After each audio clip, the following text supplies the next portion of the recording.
Good afternoon. Thank you so much. One of the things that's become very clear to me as I've gotten the opportunity to speak at different conferences, this is the first official one, so Yesenia is right.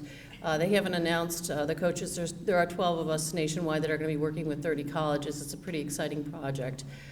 We're all in this together. We all have the same passion for student success. I know at my college, completion is goal number one.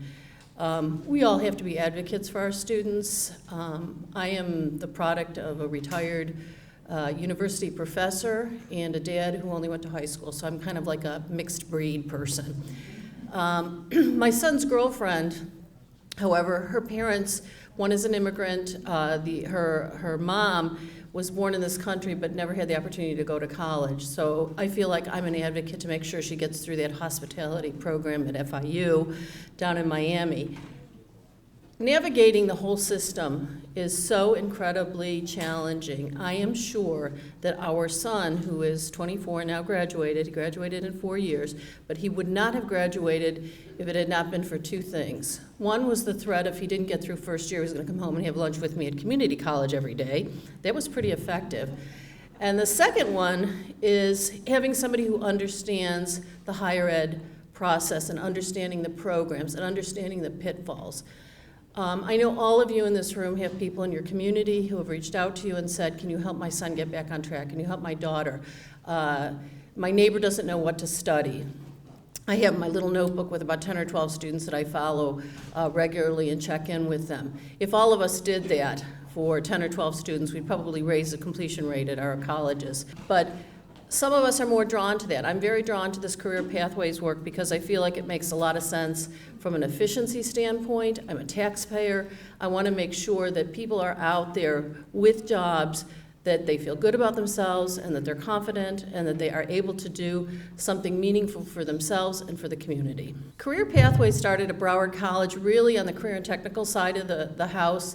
Mildred Coyne, who's on the left-hand side, and Renee Law are in our career and technical area of the college. Julia Vadiato, a good Philadelphia girl, and I are on the academic side of the house. And one of the things that we did was partner very closely and very intentionally over the last year and a half to create career pathways and create a model that would work college-wide. Talk a little bit about Florida. I think one of the things that we need to do is contextualize. I'm learning as I go to the different states that we have some real advantages in Florida. We have what I thought was a disadvantage, which was our legislature, but I'm getting to see that some of the things that they put in place are actually an advantage. And believe me, they work 60 days and give us work for the rest of the year. They keep us real busy. Florida's a very large state. We're all the way down, just north of Miami. Tallahassee's all the way in the north. There was a movement over the summer to create two different states. It was going to be South Florida and North Florida. I am not kidding. The culture is completely different, and if any of you have been to Florida, we have 28 community colleges, and we have 12 universities in the system. When I heard that California had 112 community colleges, it just bowled me over, because I thought, how could there be 5 county colleges in one county? So I feel like we have a real advantage. Some of our community colleges serve a number of counties. We have 67 counties.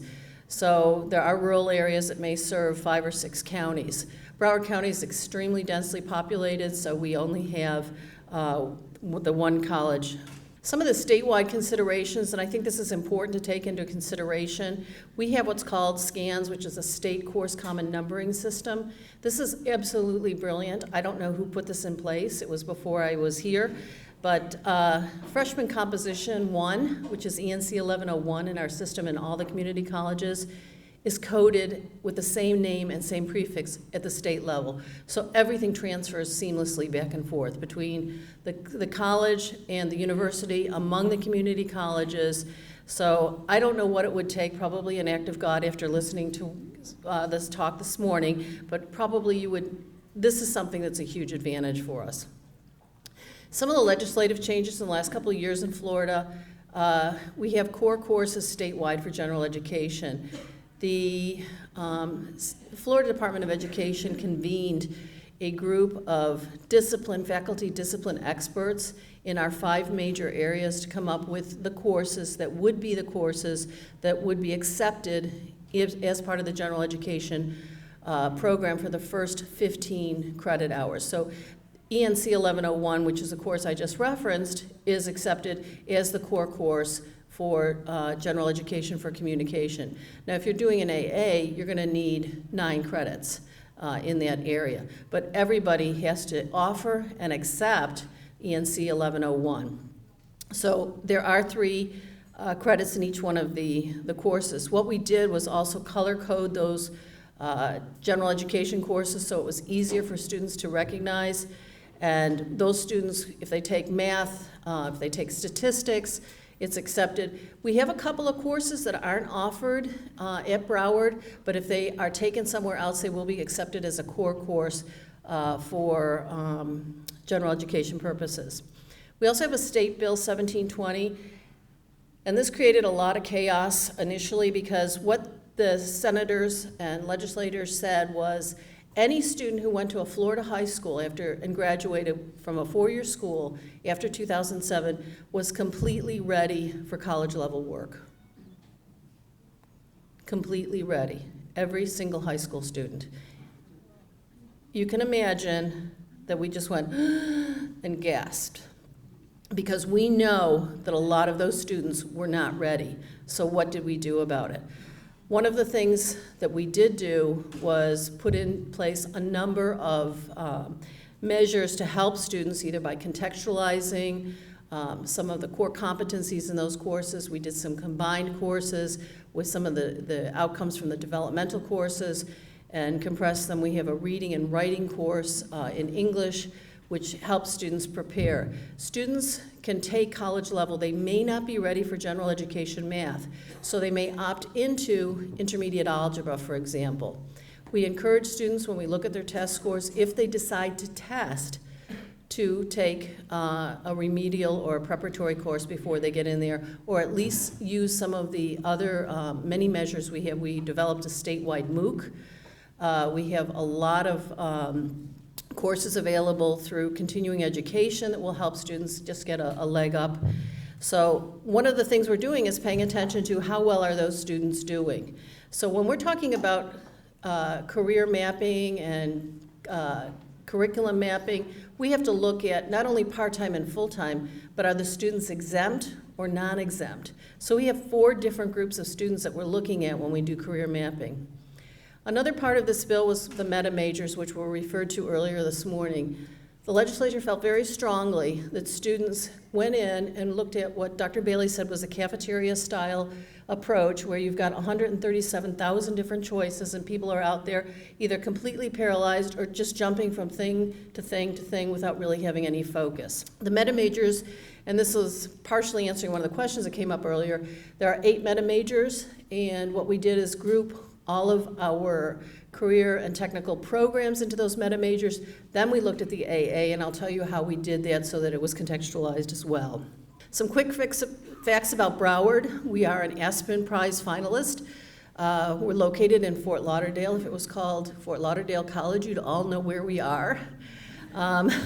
We have about 67,000 students. We're the 5th largest community college in the country. Our neighbors to the south, which Dr. Bailey referenced, Miami-Dade College, we work closely with them on a number of other initiatives. They have about 170,000 students. They are the largest community college in the country.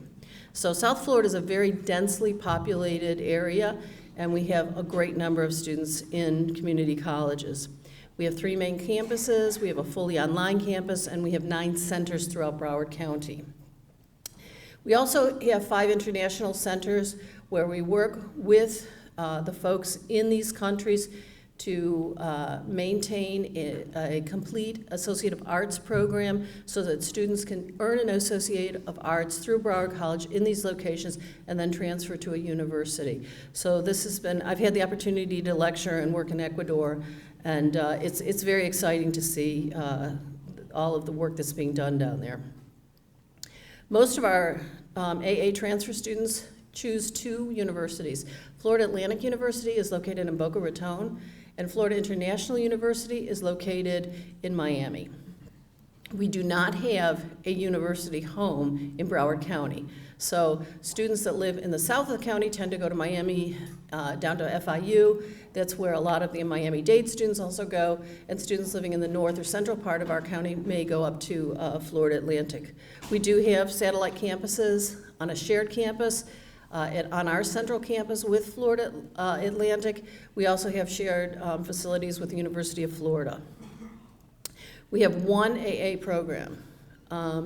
When SACS was coming for our reaffirmation and we were preparing, we had AAs in so many programs, and each one of them needed outcomes and assessments. Our vice president for academic affairs at the time said that this was extremely complex. We needed to have one AA program with a focus on the career pathways or clusters that we were identifying at that time. We have 12 baccalaureate programs. And in the career and technical area, we have 127 AS, AAS, PSAV, certificate and diploma programs. And it sounds like a lot, but everything has been very thoughtfully stacked so that students are earning credentials along the way. In the career and technical education, we're talking about students that come in sometimes and they just need an industry certification. Our college was #1 in the country in earning industry certifications and getting, I'm #1 in the state in earning those industry certifications. We have also stacked credentials so that students can work their way through a program and come out with some kind of credential that will support them until they can get back in. We know that most of our students are part-time. We know that most of our students have a lot of other life issues. Even transportation is sometimes an issue. There's family issues. It's not always economic. I think people feel like, oh, we can't afford to go to college. A lot of these students are Pell eligible. I would say probably about 60% of our students are Pell eligible. That's often not the case. They're working, life has happened, they're older. Our average student is about 27 years old. Students will stop out, but we want them to come, when they come back in, and they will, to be able to earn an Associate of Science or an Associate of Applied Science. And then for students, very often the companies will encourage them or have a tuition reimbursement program which will allow them to earn a Bachelor of Applied Science. So we want to be able to show students that pathway, that they are worthy of going to college. They deserve to be there. We want them to have the confidence to know that they are part of the community. When we were developing career pathways, one of the things that we had to do was align all the stakeholders and make sure that student affairs was on board, that our campus leadership was on board, that this wasn't a special pet project, this wasn't the flavor of the month, as Dr. Bailey said. This was something that had to involve the complete college community. Everybody had to be involved, and we're still working on that because there are faculty that may be a little bit disengaged or not know. This is a long-term project. This isn't something that we just said, oh, we're going to sign up for that and we've got it all taken care of. We've learned a lot along the way, and I'm going to be sharing some of the pitfalls with you, and I will be sharing some of the successes with you because we have learned a lot. We have an intentional pathways. We want, because of financial aid restrictions, we want to make sure that students aren't burning through their financial aid. We want to make sure that they understand that every dime that they spend, especially if it's borrowed money, needs to be paid back, and there's no forgiveness for that. We want students to take as many courses and as many credits as they possibly can, and if they can make going to college the priority in their life, that's what we want. We don't want it to be something else that they're doing. A lot of our students are working, and they're working to pay for a car or a better car or a bigger apartment or a vacation, and just making them aware of how much it's really costing them by postponing that additional year or 2 years by not going to school full time. We have a career center engagement process. We've invested quite a bit of our resources, and somebody was asking about that. I would say that's probably one of the biggest expenses we've had, in making sure that we have career coaches, we have people working at the Career Center that are completely dedicated to student success, and we've invested in a number of software programs that help students do some self-assessment so they can at least start eliminating some of the things that they might not be interested in. We know that there's a big group of students that come in that don't know what they want to study, but there are a group of students that have an idea, but we also want to expand their minds. We want them to see beyond doctor, lawyer, nurse, teacher. There are so many more other occupations, and especially industry-level credentials, that students could be earning, and they're not even aware that those things exist. So we want to make sure that all of that information is available and readily accessible for our students. Then we need to work on marketing, and that's what we're working on right now. The state awarded Broward a $15,000 grant, which is modest, but to develop marketing products. And I'm going to show you some of the products that they were able to develop, which won statewide acclaim, and now we're using them all over the state. The first thing that we did with the career and technical education majors is we had the faculty in those programs and the program managers sit down and figure out, where does your program belong? These are the 8 meta majors or career pathways, whether it's arts, humanities, business, education, health science, industry, manufacturing, construction, public safety, STEM, or social and behavioral sciences. And we asked them to sit down and figure out, where does your program belong? 2 funny things happened. Some people didn't know where they belonged and had to be kind of directed. You know, that's a health science major. So making sure that people understand where they belong within those 8 pathways and getting them on the right track. The other funny thing that happened is people were inventing new pathways. No, we're going to stick with these 8. We don't want any more. So we want to make sure that when you're working at the ground level with faculty and program managers, that the conversation is clear. This is where my program belongs. And all of the certificates and all of the diplomas and everything that we're doing in this area is within this pathway. When I first started doing this was a slide that everybody said, oh, don't ever take that slide out about the flounders. You know, I wanted to know what a flounder looked like, because I said, we got people that flounder. You know, so, you know, being in Florida, there's a lot of fishing and stuff. Well, flounders are bottom feeders, and that's what they look like on the deck once you've fished out those flounders. And we've got students that flounder all the time. And a flounder makes a mistake. A flounderer is out there using up all their Pell money, getting excess credits, not getting a completion. And we want to make sure that our students aren't flounderers. We want them to be completers. It benefits everybody. It benefits the student most of all. It benefits the college because we have completion rates, and it benefits society because we have qualified people out there doing a number of jobs that we all need. Then we looked at Associate of Art transfer students, and that's more on my side of the house with the Associate of Art, because I work in conjunction with Mildred and her team. And we looked at the 2 kinds of students that we have. We have traditional age students coming from our feeder high schools. One of the areas that is in my area of the college is dual enrollment. We currently serve about 4,200 unique students taking thousands and thousands of credits in dual enrollment. I don't know how it's set up in New Jersey. It's completely free for the students. The school board pays the college for tuition, $71.98 per credit.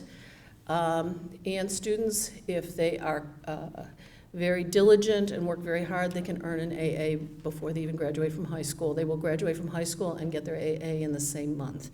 And we have a college academy on campus, on our central campus, and we graduated 350 students with their AA last year. So the students that go into those programs that are very aggressive are something that I think that we need to not only look at academic preparation, but also look at maturity and focus to make sure that it's just not getting through the race. It's actually being very thoughtful and deliberate and mindful about what you want to do with that time, and making sure that when those students go up to FIU or UF or FSU, that at 19 years old and being juniors, they're ready for it, not just academically, but in all senses. We want those students. We also have adult students, very many returning adult students. They dropped out of college, they came back after a year or 2, they worked, they went away to school, they had the academic credentials, but they just weren't ready to be in a 4-year school. Too much partying, too much homesickness, no organizational skills, lots of other issues. So we have a lot of adults coming back, and then we have adults coming back because they realize that they've been working in a job maybe as a supervisor, and what's holding them back is not having that degree. So we try to get them to select a pathway through either self-assessment at our Career Center or just working with an advisor. Our advisor ratio is about 1 to 900, So one of the things that we know is that students, the more we can do for students so that they can take care of themselves, the better off they're going to be. We do make it mandatory for their first term that they come in and see an advisor. We want to make sure that they take the right math. Dr. Bailey was alluding to the Statway project. We created a college-level stats course, 1001, which will prepare students for the general education stats course so that students are better prepared, and we've had a lot of success in students taking that stats course. Not every single one of the fields requires algebra. So we want to be but if you want to go into business, you better make sure you have algebra, and you almost have to come in at that level. If you come in at a developmental level, it's going to take you a long time to be ready to transfer with that degree in business. We want to make sure that we encourage students to take more courses. I know when I was in college, 15 credits each semester, and I worked full-time, was the norm. But somewhere along the way in the last generation or so, I was out of the country for 20 years, I came back, and people were taking 12 hours because of federal financial aid. And now they're taking 5 years to finish instead of 4. And then stuff happens. The longer you're in college, stuff happens. So you either get that promising job and you drop out of college, or you start a family, or you move, but you get interrupted. So we try to encourage students to take as many as they possibly can and focus on college as their priority. A lot of our students can't do this, and I want to be really very fair to those students, because a lot of those students, I have a lot of balls in the air right now, and they're doing the very best they can. But if they can take 6 hours instead of 3, that's what we want. If they can take 9 instead of 6, that's what we want. So we encourage students and talk to them about how long it was going to take them, not to discourage them, but to be realistic. What is it that you can do? And we also want students to be realistic. How many hours are you working? How many other things are going on in your life so that you can actually be successful with the courses that you do choose? We know that advising is the key. We are going through this right now with our advisors. We have about 100 advisors. I will share with you, as a little bit of a political thing, with academic leadership on one of our campuses. They said, you have no business telling our advisors. They're the experts. When Julie and I produced the catalog, we created an interactive version of the catalog. We color-coded all of the career pathways programs so that it was very easy for students to identify those, but we wanted to make sure that the advisors knew how to use that instrument correctly. So we used that as an excuse to convene all of the advisors and walk through what career pathways was and what we were trying to do. And their bosses weren't in the room. So they had a chance to ask lots and lots of questions, which I was very grateful for, that they asked those questions, because that just showed me that they didn't know as much as their bosses thought they knew or thought they should know. So you have to create a climate of trust so that people know when to ask for help, when they are not sure about things, and not to be making stuff up or brushing things off. And I think that that was happening a lot in advising, and it still may be going on. But I think that that's something we need to keep our eye on. We want to follow the curriculum maps. We're in the process of developing default curriculum maps for all of the AAs. I'm working with the academic deans, and I'm going to share a little bit about what that experience was like when I work with you a little bit later with the career mapping. And then one of the most important things we want to do is work with your state university system counterparts. We are very fortunate to have great relationship with both FIU and FAU, and they have been very, very wonderful in helping us reinforce the importance of AA completers. They want completers. They know our students do better than their native students. And the other thing that's really an advantage in Florida is once you have your AA, they can't go back and pick that apart. They can't say, oh, you didn't have this course and you didn't take this course. They have to take the complete AA package, which is 60 hours, 36 gen ed credits, and they can't make you go back and do anything that's a general education course. You are done. So that's one of the things we really, really enforce with our students. So we didn't have a complete revolution about which courses we were recommending for the AA, because somebody alluded to a little bit of the faculty territorial issue, and as a faculty member formally, I'm kind of on the what we refer to at Broward as the dark side right now, and the administrative side. I understand that people want to protect their courses, but I also think that it's very important for students to have an opportunity to see a lot of different courses. One of the things that we're doing starting this term is students must take a math and English course right up front. If you're exempt, you have to take a college level math course. Students are putting that off. We were having students with 54 hours and they hadn't taken their math because they just kept waiting for it to go away. I think they were waiting for a general pardon. It wasn't going to happen. They needed to come in and do the math. So we want to face that gorilla right up front and make sure that students are doing math right away and English. The longer, especially our high school students, the longer they're away from it, the more likely they are to fall behind. So we want to make sure that math and English are courses that they're taking. The other thing that we did was we created and decided upon an introductory course for each pathway. In business, for example, we have Introduction to Business. This is a course that I have a lot of experience teaching, and I used to tell people this was like going to Europe, 21 countries in 7 days. You know, you're going to get a little bit of everything. So I would be on the bus and I'd say finance is over there, marketing's there, accounting's there, management's there, human resources is there. But I gave them enough of a taste for them to say, I want to go back and look at marketing, or I want to go back and look at accounting more in depth, or I know I don't want to do finance. So the purpose of an introductory course is to give students that opportunity to have that taste of what is possible in those fields.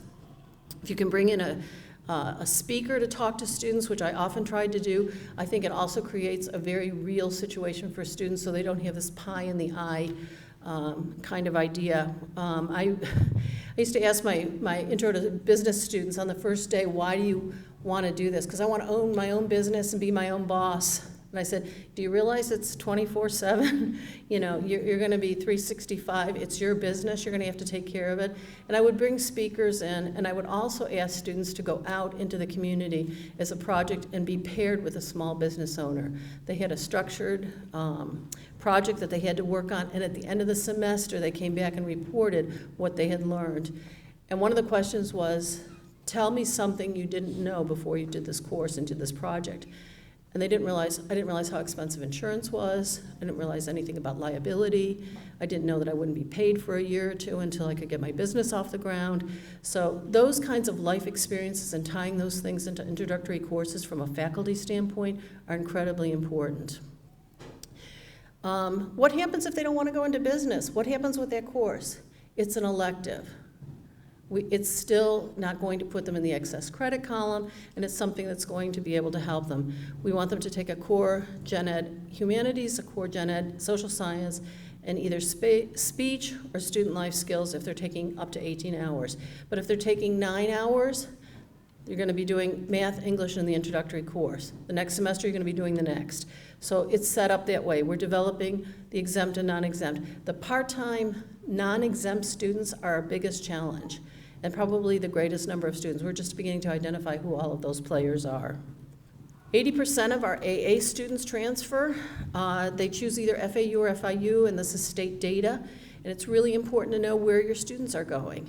As soon as I knew where our students were going, I said, we're going to focus on these two institutions, and we're going to work really closely with these two institutions. And we have a link to FAU program where students get co-advised at 30 credits, and they are actually become scholarship eligible. FAU has been very generous with providing scholarships, guidance, and people on the ground at all of our main campuses.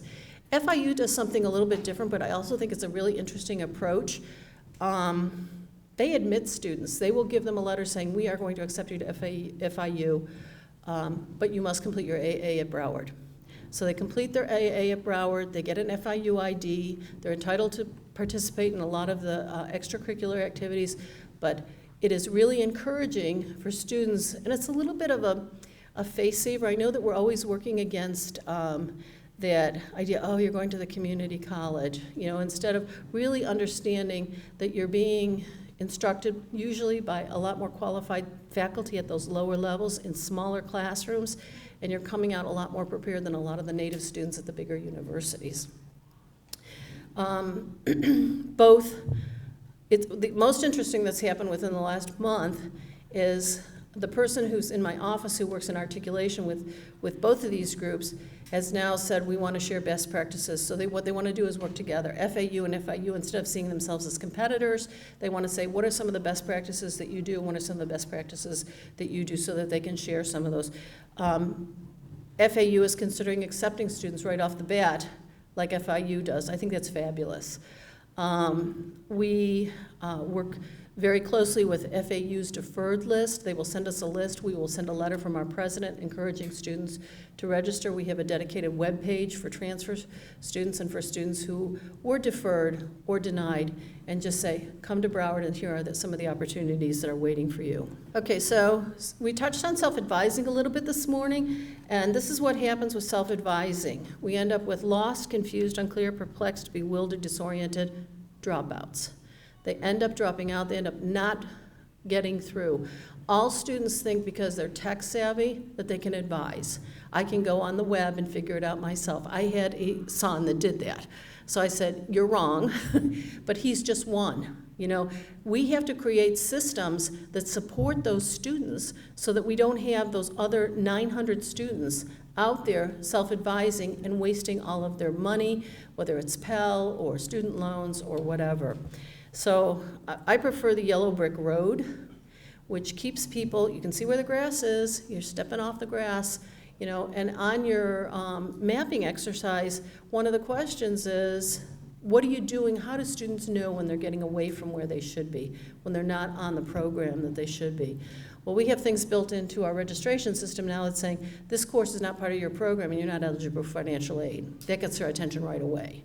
So we want to keep people on the yellow brick road. We want to give them some latitude, but we don't want to give them so much latitude that they end up not getting completely lost before they get to the Emerald City. When I was preparing this the first time, I said, you know, career pathways is kind of like kiddie bowling. When my son was little, I used to go to these bowling parties, and I would ask them to put the bumpers up for me because I'm a terrible bowler, but I wanted to at least get a score. So the bumpers help us stay on track, because if the ball hits the bumper, it goes back on, and I get some small wins. I have a sense of accomplishment, I have some guidance, I have some protection. Career Pathways does that for our students too.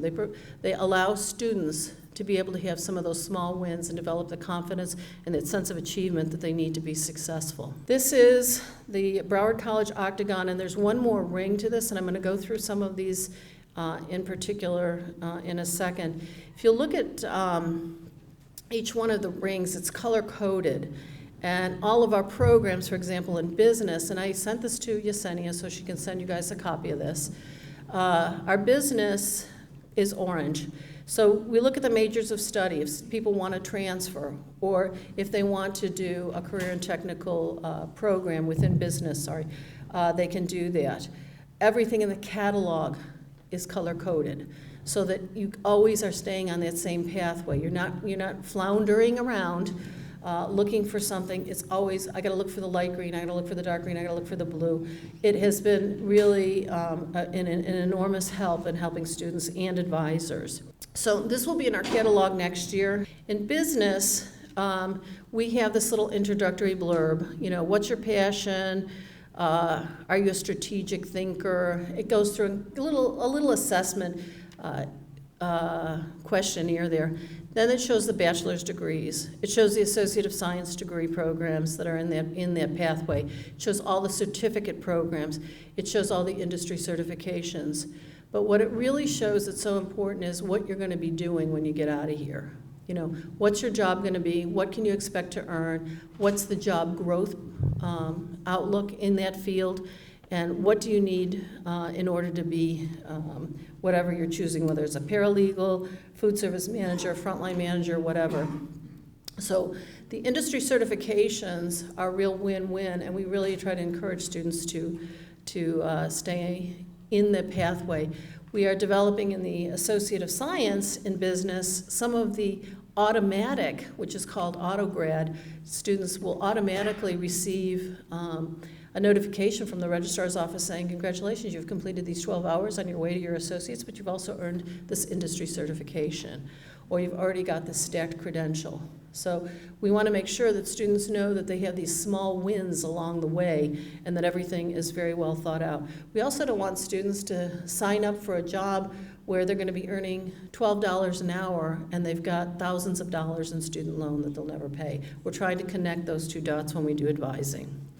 So each one of these, they have accelerated options in the corner, whether it's credit by exam. We want students to know, especially our adult students, some of them have military credits either through ACE or they have other experience on the job that they can get credit for prior learning through exams, through portfolios. We want to make sure that students understand that as well. One of the things that we did statewide with this was provide this, and then each area of the state is customizing it for the jobs in their area. We have a lot of ports in South Florida. We have the Port of Miami, we have Everglades, we have a lot of logistics and global trade in South Florida. They don't have that in the middle of the state, but they have other job opportunities. So we want them to highlight some of those jobs. Okay, I talked a little bit about competent advising being absolutely critical. Do we want specialists or generalists? Right now we have a ton of generalists at Broward, and we have specialists in some of the limited access programs like nursing. I think that what we want to do, and it's going to take a little bit of a culture shift, is to have specialists in career pathways, people that become real experts in those stacked credentials in that pathway. And whether we are going to use Perkins funding or whether we're going to have to pay for it, but we've got to figure out a way to do that. Because I think that we are asking people to do something very unreasonable to become experts in 127 programs plus the AA and understand all the general education changes from the state. So there is a little bit of a pushback. I will share that with you from Student Affairs because they think that, they think that the advisors should be able to do everything. I don't think we're being fair. I think that we need to have people that are specialists in our area. I know that when we had an embedded advisor in business who was working specifically on AS programs and specifically with Perkins funding, she went out of her way to make sure that people graduated. She knew who those students were, she knew what the requirements were, she knew what course substitutions were valid. Those are the kind of people that we need to have in all of our career pathways. One of the things we wanted our advisors to make sure that they asked right away is, what are you planning to do? So that we can get them in the bucket of AA, transfer, or we can get them in the bucket of AS. Where are you going with your degree? Are you planning to transfer? Are you going to be entering the workforce? Some people just want to get the C++ certification from Microsoft. Do you want to acquire additional skills to stay at your place of employment? Really finding out what they need and what's important to them for them to be successful. We need to ask those questions up front. We have these posters up throughout the campuses, and we change them. Right now, when this was taken, the hot jobs in South Florida were aircraft airframe mechanic, be earning $24 an hour. We had that program in education. We have 5 education degrees, database administrator, and a logistician. You know, I don't think kids are growing up and saying, I want to be a logistician when I grow up. That's not something that's part of their vocabulary, is rolling off their tongue. But that's one of those jobs out there where people are paying a lot of attention to because logistics is a huge field. Look at where FedEx and UPX have come from just in the last generation. So understanding where those jobs are going to be. And yes, we are training students for jobs that don't even exist. That's why general education is important, because we're teaching critical thinking skills, and we're teaching communication skills, and we're teaching some of those basic skills that all employers, no matter where you end up, are looking for. It's incredibly important. We use a lot of social media. This is a very happening place. We use a lot of Twitter and Facebook down there, and we have a whole group of folks in the marketing department that are always sending out tweets.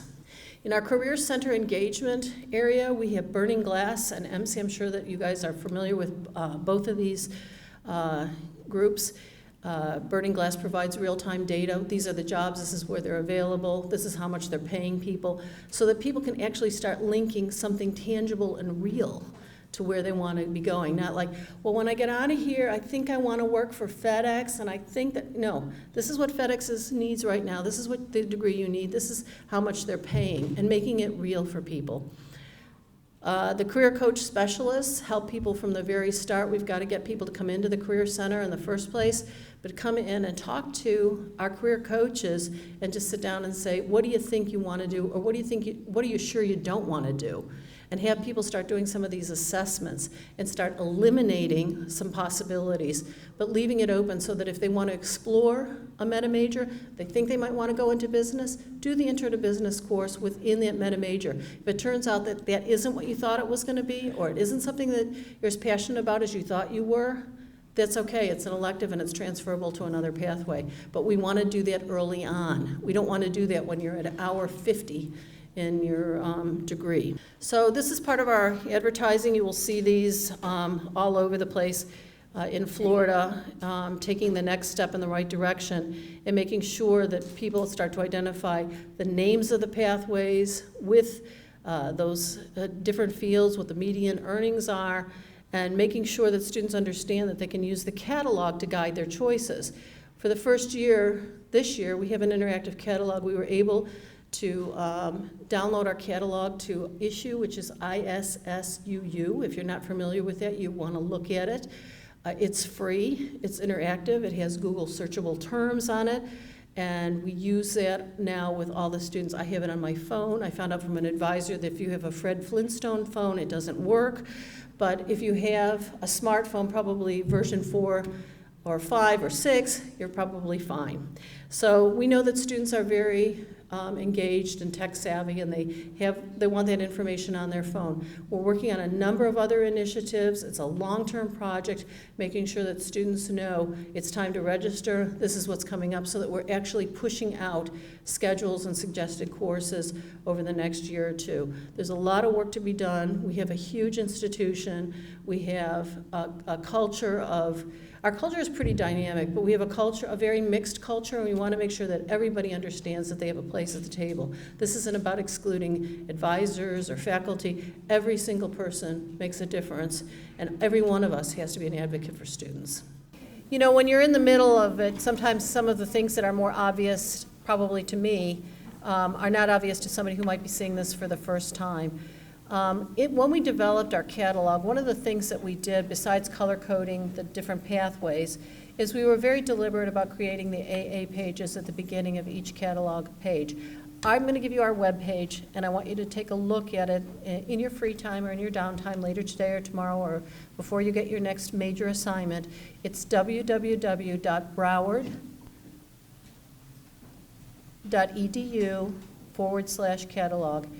It's interactive, and you will see all of the different pathways. In the Associate of Arts, I'm going to go through the business one just very quickly to show you what we did. The very first thing that we did before, some of you I understand from the conversation right now in the break, some of you are very much advanced in this. You already know, for example, in nursing, there's not a lot of wiggle room. Your accreditors are asking you to set courses up in a specific way, but maybe in some of the other majors you may have more flexibility. First of all, you have to decide what your meta majors are, where those programs reside, and once you have those programs in place, then what you want to do is do a map for your students, and it will be a default map because not every single program. You may have somebody who wants to be a psychology major. You want to make sure that they do some of the gen ed psychology courses. I understand from Carl, who came up and talked to us, you have 150 gen ed courses and students have lots of choices. We have 132 gen ed courses, but we probably don't have as many choices within the meta majors as you do. So one of the things on one page in our catalog, and this is something you might want to think about, is just say what the career pathway was, what's required, what are some of the additional program information. That highlighted blue is our common prerequisite transfer manual. So if you want to go to FAU, you click on that and you say, I want to be a business major in accounting. What do I need to take? Well, besides your 36 hours in general education, we have 24 hours to play with, but there isn't really much room to play with because you need 9 hours of accounting, you need 6 hours of economics, and you have room for maybe 1 or 2 electives. If you want to be a marketing major, they're still going to require some of those common prerequisites. So we want to make sure that students are aware of the common prerequisite manual that's available statewide. Then we let students know what some of the common majors are and what's available at a transfer institution. The next thing we did for our AAs, and as I said, it was a soft launch, was to have the recommended first semester courses. So we had students say, you're going to take English, you're going to take either math or stats, or if you're taking trig, computer science, intro to business, principles of accounting, and macroeconomics. For non-exempt students, we have to see where they place and put them in. So there are all of these variables that you have to take into account, but you want to make sure that students have an idea of what they should be starting with. The next thing in our catalog are all of our AS diplomas in our Associate of Science and our Associate of Applied Science. So this is for accounting technology, and it's already laid out. This is exactly what you need if you want to get an AS in accounting technology. It's laid out course by course so that students know how they're going to get to the 60 hours. And I know that that's one of the concerns today, is to make sure that you all understand that this is what we need to get, so students can basically check that list off and work from a checklist. But you have to do this for each one of the programs in the meta majors, and it takes a while to do it, to get everybody on board. Here is our accounting technology first year course sequencing. It's recommended course by course, 15 hours, then 12. We recommend 6 during the summer. We look at toxic combinations, making sure that chemistry and trigonometry are not in the same semester. You want to make sure that students don't take 18 hours and then 12 and then they're all over the place. You want to keep the combinations balanced. You want to look at accounting 1, then accounting 2 right away. Make sure managerial follows that. Don't put a semester in between there. Those are all of the considerations that the academic deans had to take into account when we worked on doing this initially for our AA programs. And we just had our first meeting for the AA on August 28th. So they're working on those right now and creating courses and maps that make sense as a default first. And then we went into, if you want to go into health sciences but you're not sure exactly what you want to do, let's look at the courses that make sense that students get credit for and will be covered in a number of majors, not just in one particular major. So those are things, all of those considerations, that's what I would share with you in a nutshell. That's really important. This work cannot be done quickly or fast, or, you know, it has to be very thoughtful. You have to involve students, involve faculty, involve advisors, program managers, make sure everybody's at the table in order to create these course maps. But it will make the process more efficient, and advisors will also be able to help our students more, especially if students are going to be accessing the web, in this case our catalog, to be able to look at what do I need. If you have a smart, independent student that knows what they need, all they need to do is look at this list and say, this is what I need to sign up for next semester because it's already listed here. So I think Yesenia is going to come up for a few minutes, and I want to thank you for your attention. And I'll send you my email address, and you're welcome to reach out to me. And I'll do whatever I can to help you guys. It's not easy work, but it's very rewarding, and I thank you.